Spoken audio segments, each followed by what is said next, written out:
On sait que les enjeux de mobilité sont des enjeux de compétitivité pour les différents territoires et ce sont des enjeux aussi complexes. Et avec cette étude, on a voulu, en tant que PFA, montrer que le monde automobile, que ce soit à la fois la partie industrielle et aussi la partie aval, donc les services, ont des choses à apporter dans ce débat et que le monde automobile est en fait un apporteur de solutions aussi dans tout le débat de la mobilité.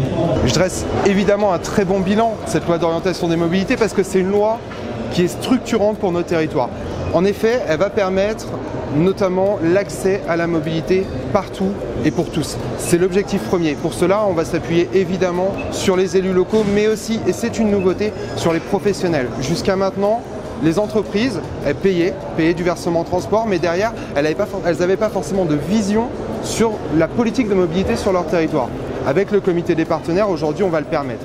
Ce qu'on permet, c'est une mobilité pour tous, une mobilité qui sera nécessairement plus durable, mieux financée également, en matière notamment d'infrastructure, puisqu'on remet énormément d'argent. On ne peut plus continuer aujourd'hui avec une politique d'infrastructure trop timide.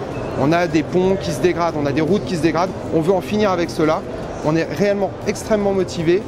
Cette loi LOM, c'est un premier pavé en quelque sorte et on va continuer. L'ambition de la loi LOM, c'est vraiment de développer des nouveaux moyens de transport pour les zones périurbaines et rurales qui aujourd'hui sont un petit peu dépendantes et captives de la voiture individuelle.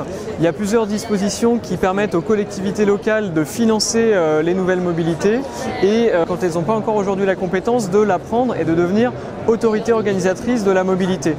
Une fois qu'elles sont autorités organisatrices, elles vont pouvoir avoir des financements complémentaires pour financer des services de covoiturage, des services d'autopartage, de l'électrification, des bornes, voire des véhicules plus légers, vélos, scooters, trottinettes. Les perspectives pour la profession dans le développement des énergies nouvelles et écologiques sont immenses puisque on est à l'aube d'une transformation importante pour le métier station-service, mais c'est aussi ce qui fera notre avenir. On parlera à moyen terme, à mon avis, de l'hydrogène, à court terme du GNV, le gaz naturel compressé. On a aussi l'émergence de produits bio. Néanmoins, aujourd'hui, on ne connaît pas quel produit va émerger plus que d'autres. Et il est donc important d'être à l'écoute et de suivre toutes ces évolutions majeures pour l'avenir de nos stations-service. On pensera à l'avenir à des stations de service où on pourra retrouver l'ensemble des nouvelles mobilités. Rien n'empêche à nos stations-service d'être dépositaires de scooters en libre accès ou de trottinettes selon les emplacements. Donc on deviendra, un peu comme ce qu'on voit dans certaines villes, un pôle de déplacement multimodal où on pourra offrir au même endroit à l'automobiliste différents moyens de déplacement.